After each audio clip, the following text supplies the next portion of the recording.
আসসালামু আলাইকুম সুপ্রিয় দর্শক, চলে আসলাম আরও একটি ছোট্ট রেসিপি নিয়ে। আমার আজকের রেসিপিতে থাকছে চিলি ফ্লেক্স। আশা করছি আমার আজকের এই রেসিপিটি আপনাদের কাছে ভালো লাগবে এবং কিছুটা হলেও উপকারে আসবে। চলুন তাহলে দেখা যাক মূল রেসিপিটি। আমি এখানে বেশ কিছু শুকনো মরিচ নিয়েছি। মরিচের বটুগুলো ফেলে দিয়েছি। বটু ফেলে দিয়ে মরিচগুলো বেছে পরিষ্কার করে নিয়েছি। অবশ্যই খুব ভালো লাল রঙের মরিচ নিতে হবে এখানে, এবং বটুগুলো ফেলে দিতে হবে। আমি এখানে চুলায় একটি প্যান বসিয়ে দিয়েছি। প্যানটাকে হালকা গরম করে নিয়েছি। চুলার জালটা একেবারে মিডিয়াম লো আঁচে করে দেওয়া আছে। আমি এখন এই হালকা গরম প্যানের মধ্যে শুকনো মরিচগুলো দিয়ে দেব। মরিচগুলো দিয়ে মরিচগুলোকে লো আঁচে সময় নিয়ে ভেজে মুচমুচে করে নিতে হবে।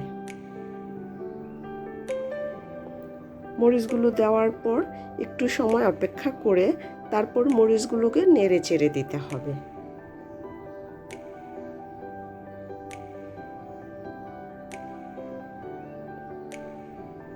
মরিচগুলোকে বারবার নেড়ে চেড়ে ভেজে মচমচে করে নিতে হবে। তবে খেয়াল রাখতে হবে অবশ্যই যেন মরিচগুলো কালো রঙের হয়ে না যায়। মরিচের রঙটা যেন অটুট থাকে। এতে করে চিলি ফ্লেক্সটা দেখতে সুন্দর হবে এবং ভালো হবে। দেখতে পাচ্ছেন আমি বারবারই মরিচটাকে নেড়ে চেড়ে উল্টিয়ে পাল্টিয়ে দিচ্ছি।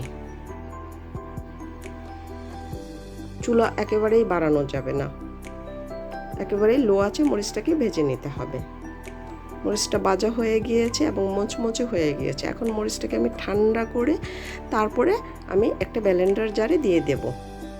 আপনারা চাইলে এটাকে শিলপাটায় বেটেও করে নিতে পারেন। সম্পূর্ণটা দেওয়া হয়ে গেলে আমি ব্লেন্ডার জারটা লাগিয়ে নেব।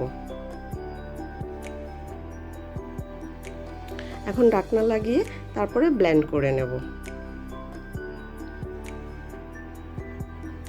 আমি সর্বনিম্ন লো স্পিডে এটাকে ব্লেন্ড করে নিলাম। আমি 13 সেকেন্ড এটাকে ব্লেন্ড করেছি। একটু সময় অপেক্ষা করে তারপরে ঢাকনাটা খুলে নেব। সাথে সাথে ঢাকনাটা খুলতে যাবেন না, এতে করে মরিচের গ্যাসে সমস্যা হতে পারে। আমি একটু নেড়ে চেড়ে দেখে নিচ্ছি কেমন হয়েছে। ঠিক মতো হয়েছে, আর ব্লেন্ড করতে হবে না। এখন একটা প্লেটে ঢেলে নেব।